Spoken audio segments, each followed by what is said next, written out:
Hello, everyone, and welcome to another episode of Beyond the Dais, a podcast about the stories taking place in and around El Paso County, Colorado. I'm your host, Scott Anderson, and today I am joined by Candy Brooks, the Executive Director for El Paso Pride Soccer Association. How are you doing today, Candy? Doing great, thank you. Great. Well, thank you for having me over. I really appreciate it.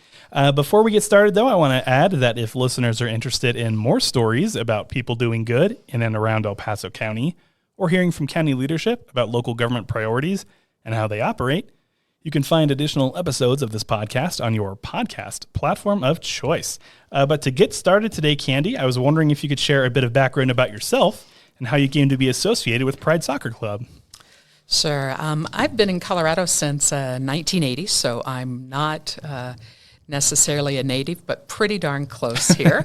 Unlike so many people that were brought here through the military or different things here directly to Colorado Springs, my husband got a job here, and we just loved the state, wanted to be a part of it, and knew that this is where we wanted to raise our family. So came here and have always been in sports or retail.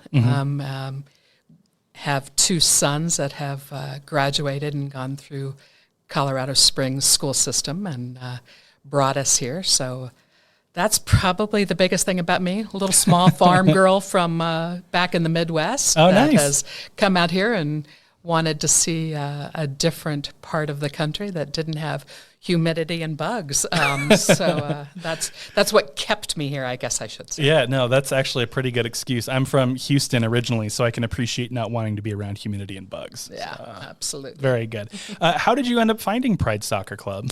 Yeah, so my passion has always been to be involved in things that were giving back to kids and how they could find success, whether it was on a baseball pitch or a soccer or a basketball or whatever that might be. I was an athlete myself growing up.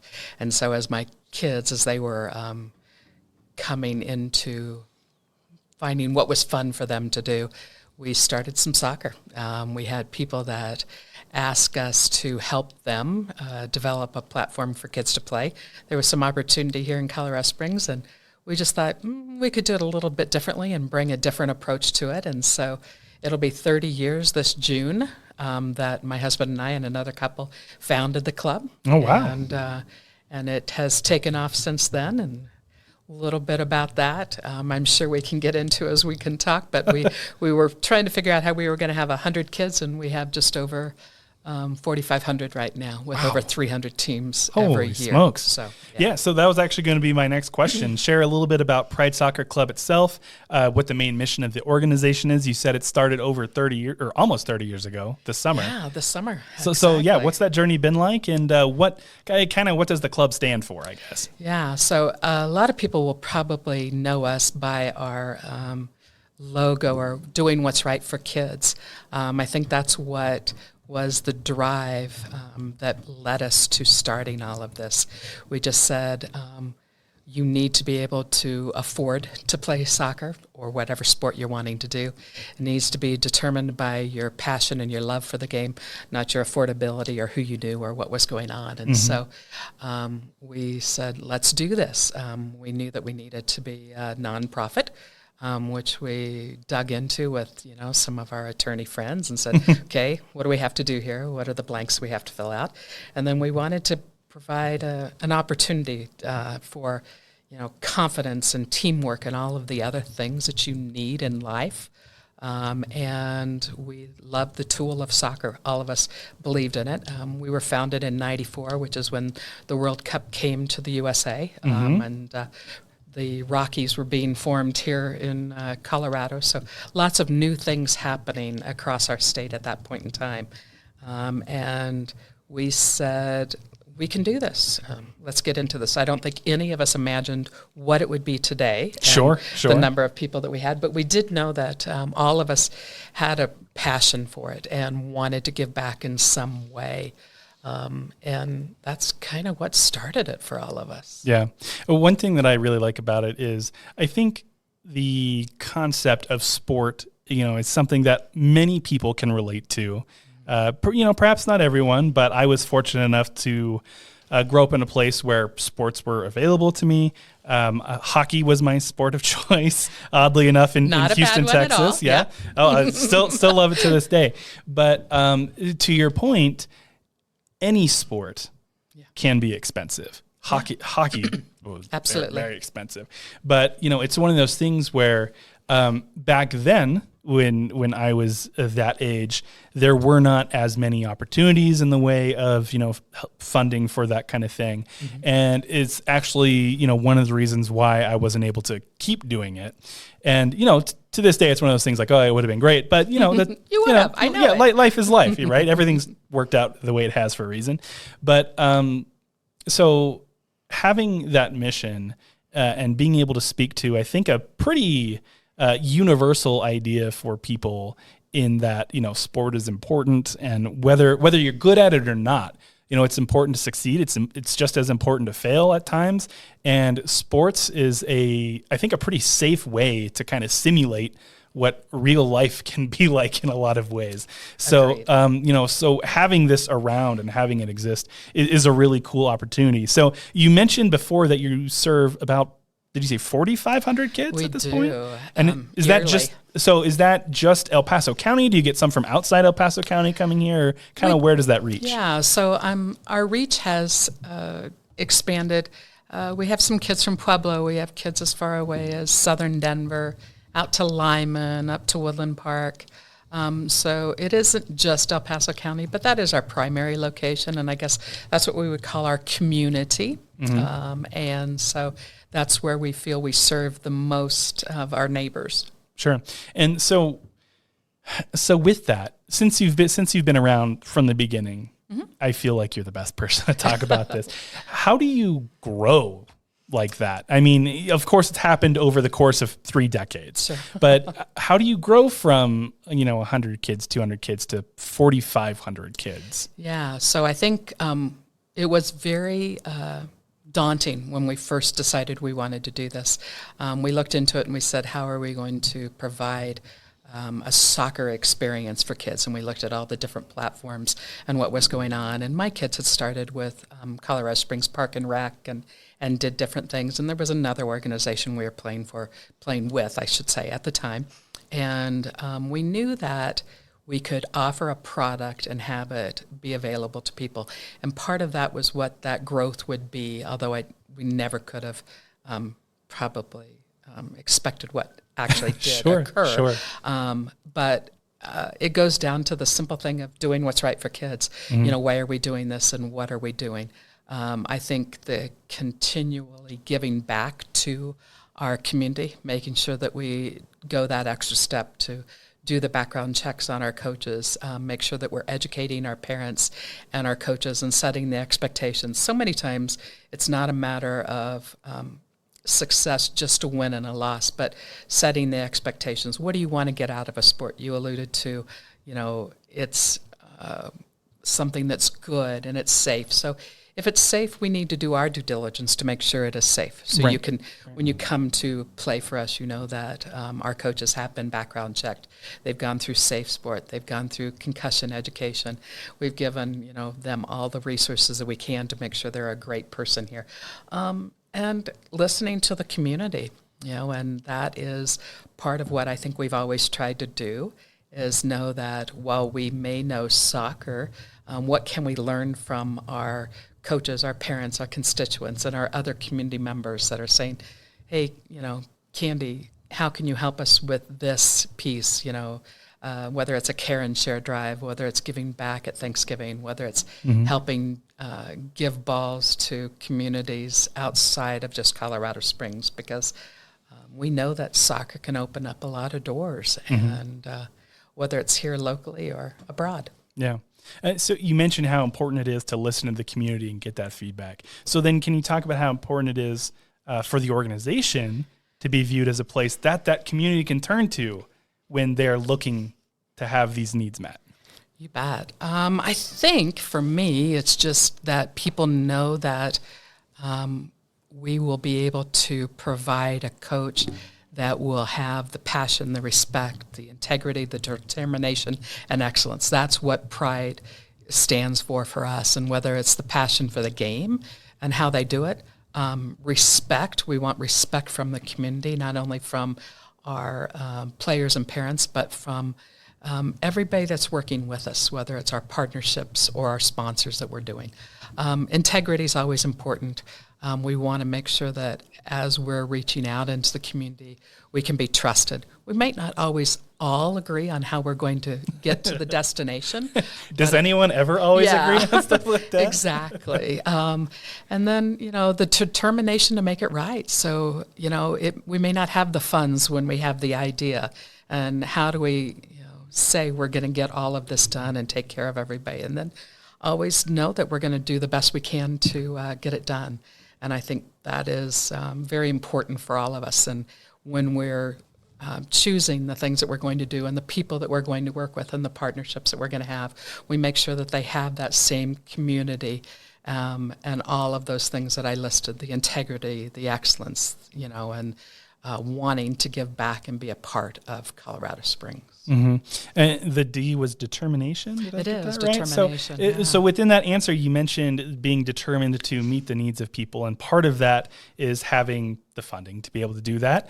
Nice segue into the ARPA grant funding. You bet. So after submitting your grant request to the county, El Paso County Pride Soccer Association was awarded $50,000 of ARPA funding. Can you talk about what that money has specifically gone to fund? Yeah, well, I think it went to fund a lot of things and a lot of people. But let's talk about the actual numbers. We awarded over 140 scholarships to people. And those scholarships were across the board from all of our players, from 4-year-olds to 19-year-olds. It all went back to kids. We knew that when we started this, when we received that letter that I just about fell out of my chair when I got it, that we were awarded this, we said, how many people can we reach? Mm-hmm. And we wanted to be able that we reached a 4-year-old who, maybe just needs the ability to get a little funding to play, up to maybe some of our juniors and seniors on travel teams that have been looking forward to being able to have an opportunity to play somewhere across the nation and maybe get lucky enough to have a scholarship to help them with all of that. So bottom line is, helping all of these kids. I think when we looked at things, we looked at what their circumstances were, and our whole scholarship application is for the need. And we have, lots of stories as far as how COVID impacted our kids. Yeah, of course.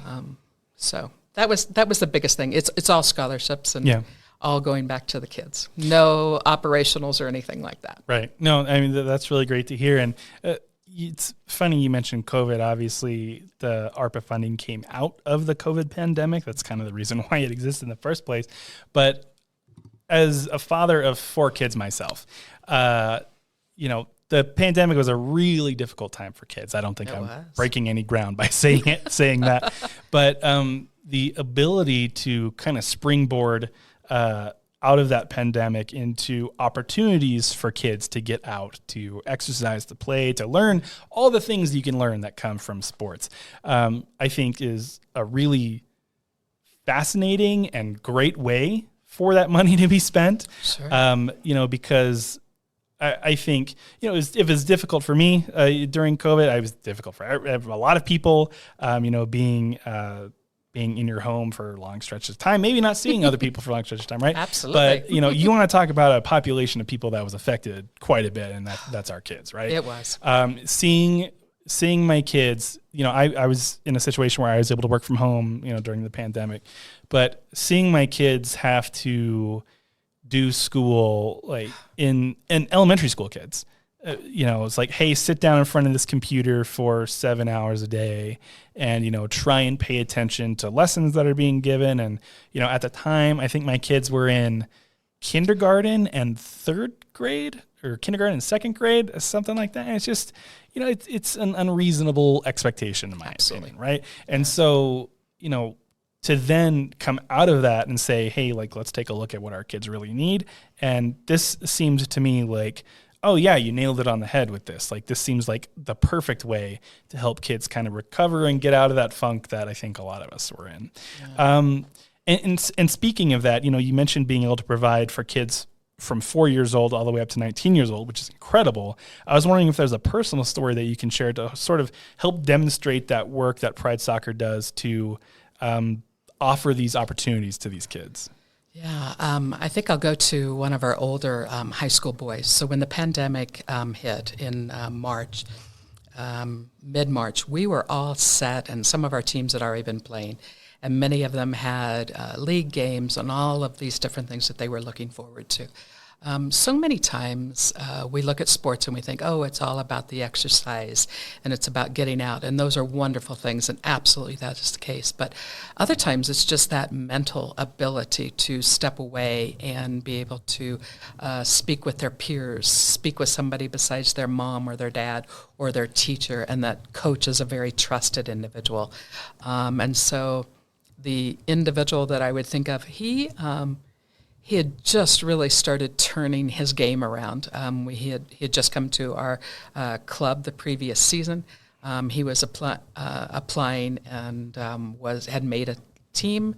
He got hit by the pandemic, and at this point in time, his parents, they lost their jobs, and he became one of the sole providers for his family. So even as soccer was closing down, not being able to be played at the time, he also had to become that breadwinner. And so as we fast forward and we have the grant, and our communities start to realize that what can we provide for families, and what can they start to do.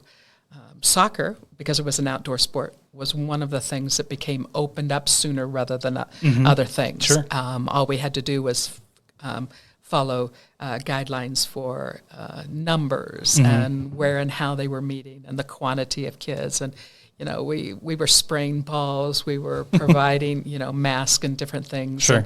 And it didn't look like the way it did, but it was a viable opportunity. And so this young man, when he first came to us, said, I can't afford to play, I'm just not going to be able to play. And we're like, you'll play.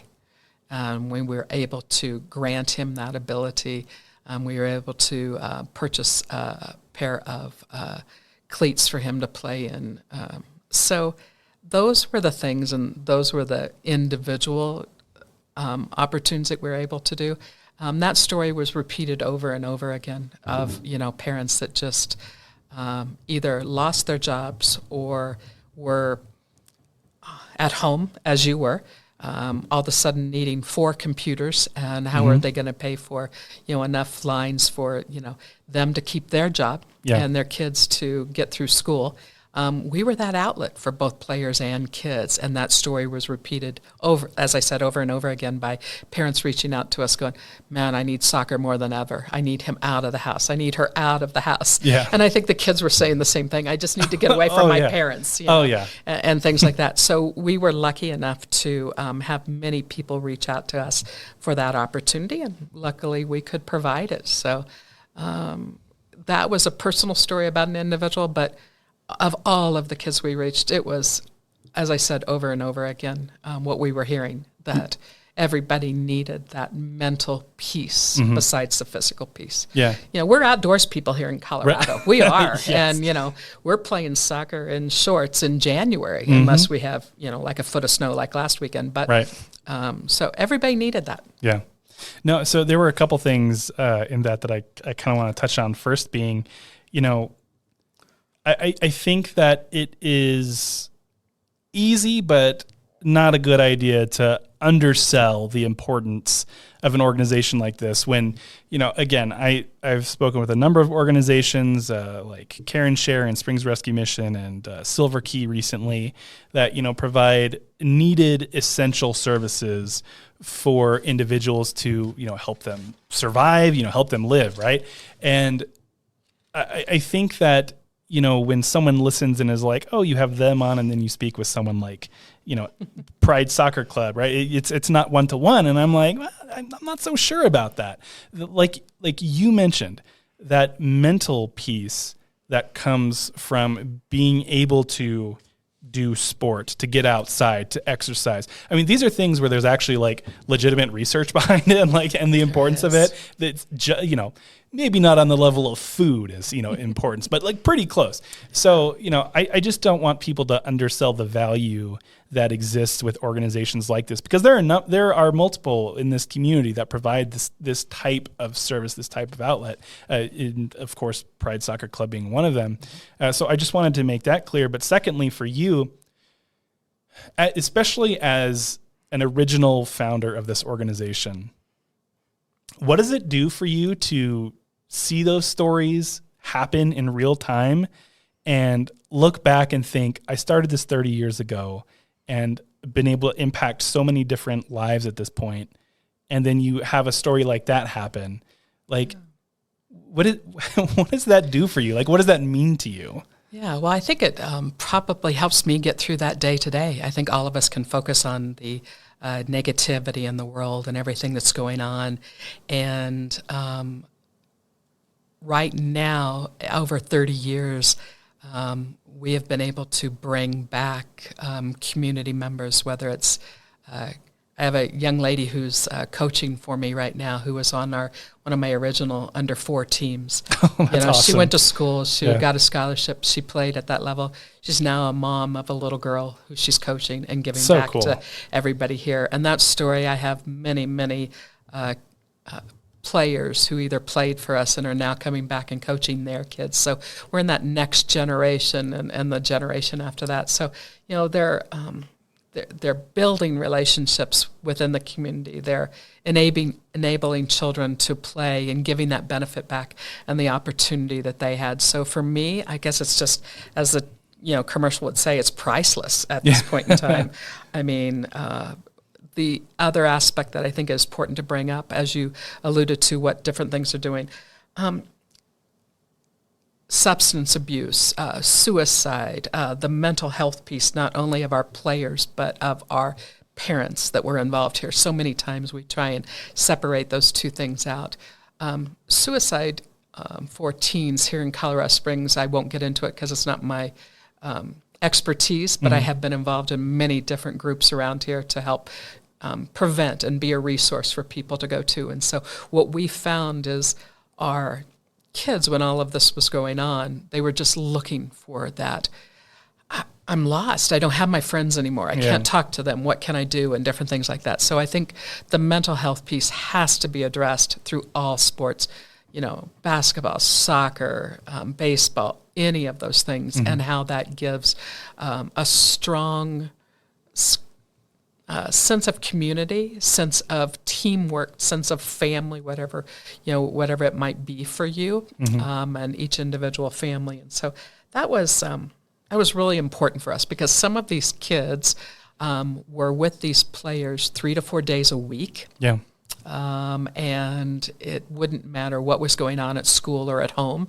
This was a place where they could go out, get exercise, kick a ball, and share with those kids around them what that experience was. They didn't have school anymore. They didn't have that. They had, all of a sudden, their moms and dads, all of them together, as you alluded to, 24/7 sometimes, with everybody having that. And they saw the stresses of their parents and things like that, and vice versa. Sure, yeah. And so for us, for me, I think that's the biggest piece of, while I hated COVID, it also exposed some of the wonderful things that youth sports can do. The Aspen Institute, if you want to go and do any research, you can see how so many things changed during the pandemic and how we came out of it with some not so good things, but much better approach to many of the things that we're doing. And I think that biggest piece is that mental health. Yeah. And if we, as a society, just say, okay, we're out of COVID, we're not doing some of those things anymore, we would be doing an injustice to everything right now. And so this money afforded us that ability to still give back and reach kids and be a resource for them. And so that just makes me want to cry. And and I, again, many stories that I could give on that. Yeah, so. No, that's incredible. I want to switch gears a little bit. So another thing that I've learned from doing all these conversations is that no organization and no nonprofit organization exists within itself. There's always partnerships. There's always, reaching out to others to make things work. So what are some of those connections that you guys have made, El Paso County Pride Soccer? And, how has that benefited the programs that you're working on? Sure. I'll go with a few of the major ones, but there are just those relationships from parents who give their time and everything like that. So while some of them may have a larger dollar associated with them or a larger impact, sometimes the biggest ones are just a mom or a dad who decide to sponsor a kid or to give their time back to coach a team. Outside of that, I think our biggest community partner that we have is probably the Colorado Springs Switchbacks, and working with them and making sure that we can provide a safe opportunity and an example for our players to say, here's that next level that you can attain and you can play. We work with them on many different levels, through training opportunities, through volunteer opportunities, and providing a platform for us to reach more individuals in Colorado Springs. Shields is another big one for us. They're a little newer to our community than others, but when they came to us and wanted to be a part of our community, we said, wow, you guys are looking for the same thing we are. And we just looked at what they were doing and what they were doing in other parts of the U.S., and we said, yeah, we need to make this work because we both want the same things at this point in time. And then Children's Hospital is the most recent. We had a wonderful relationship with Centura as well, and different things. We've worked with Colorado Springs Orthopedics and different orthopedic group and different ones, and those are all important for giving the safe piece to what's going on, and giving us that checkpoint to be able to look back at them and say, okay, should we be looking at a different approach, whether it was during COVID and through that experience. And I mentioned both of them because we were with Centura when COVID started, and we're with Children's now, and both of them are wonderful, wonderful groups here in our community.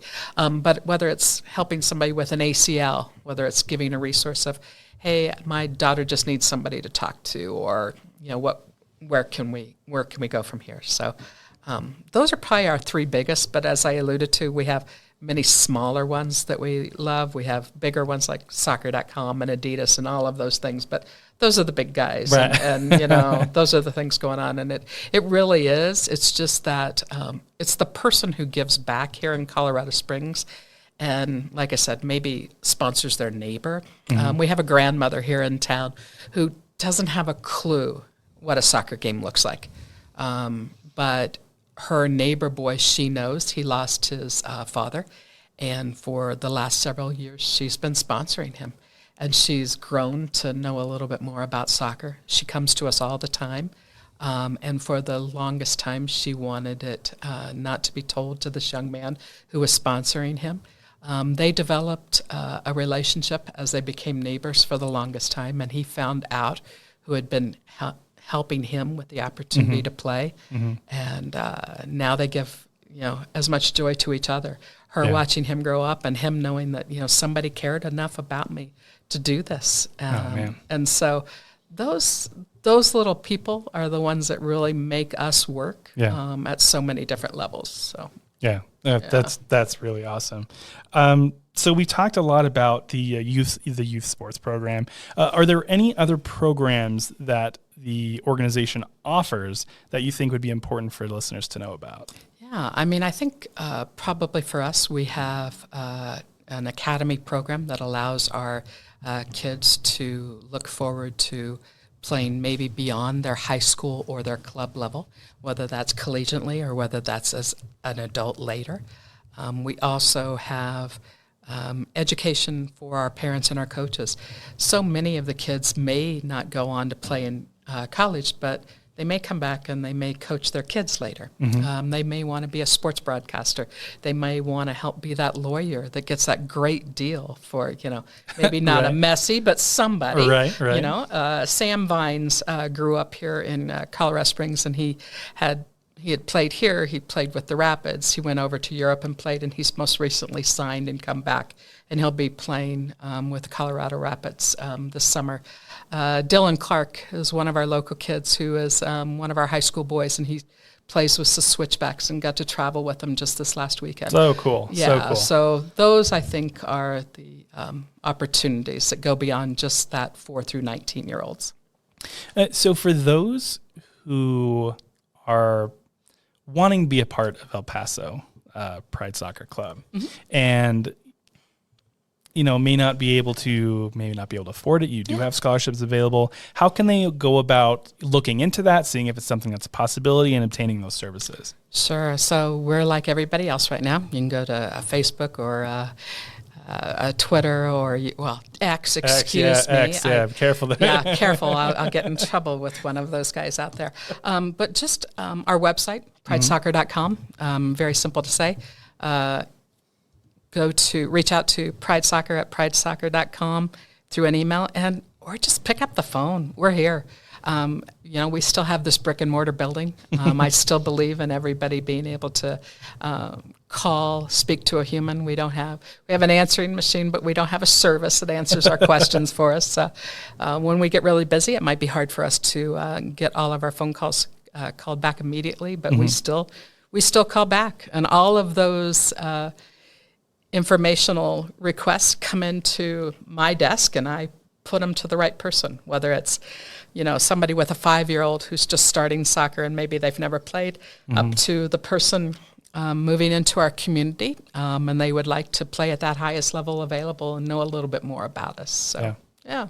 What is that phone number, by the way? Yeah, 719-597-6700.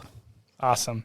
And then for people who, they may not need to get scholarships, they may not have kids involved, but they want to get involved themselves. Like, well, I love soccer. I want to be a part of this. How can they get involved? Where do they start? What are the kinds of opportunities that are available for them? Yeah, I think that's the fun part for me, is that even if you didn't know soccer, but now your grandkids are playing or something like that, what can I do? Well, you can come. We have volunteers. You can come work at the park. We have what's called field marshals, so they supervise what's going on. We have goal fairies. We have people that put up goals for us, in that dark, early morning hours, which might not sound so appealing, but you get rest of your day and you still feel like you're giving back. So we have coaches galore, maybe, someone like yourself who played growing up and now you'd like to maybe do that again. Refereeing, always a need for referees. We're working in a partnership with Colorado Springs Park and Rec, the YMCA here, and the Switchbacks, and we have some referee classes that are available. If you go to our website, you'll see that link and what's going on with that. And with that, you'll get to attend a Switchbacks game. You can make a little bit of money. Yeah. Actually, it's pretty good pay for some of these young teenagers. I feel like this is turning into a hard sell. So. It is. So I think you need to come referee for me. This will be great. Another way to give back. Yeah. Well, that's good to know. I'll log that away. So before we end the conversation here, I just want to give you an opportunity to add anything else that you think would be important for listeners to know. Yeah, I think for me, being a part of this community for almost 30 years now, excuse the pun, but gives me great pride. It really does. Being a nonprofit and being able to see all of the wonderful kids that we have touched and the families that we have touched. And just, you walk through a grocery store and I see kids wearing their Pride Soccer uniforms, or you see our sticker on the back of cars, or I have kids and families that come up and say, my mom played when you guys just got started. And so I think for me, just letting people know that, 30 years we have been here and we hope to be here for 30 more. And if we need to do something or there's something we're missing in our community, please reach out to one of us and let us know, how can we give something back, and is there a great partnership that we're missing out on? We'd love to explore it. Awesome. Well, thank you, Candy. I appreciate you taking the time today and for all the work that you do here with Pride Soccer Club. So thanks for taking the time to meet with me. Thank you so much for today. And without these funds and these resources, we wouldn't be able to do everything we do. So thank you for highlighting it and letting people know what all the good that is going on here. Because sometimes we only highlight the bad sometimes. Yeah, no, I know. Appreciate it. Absolutely, absolutely. Well, if you are interested in listening to additional episodes of Beyond the Dais, be sure to look for us on Podbean or wherever you get your podcasts. Thanks for listening, and we'll see you next time.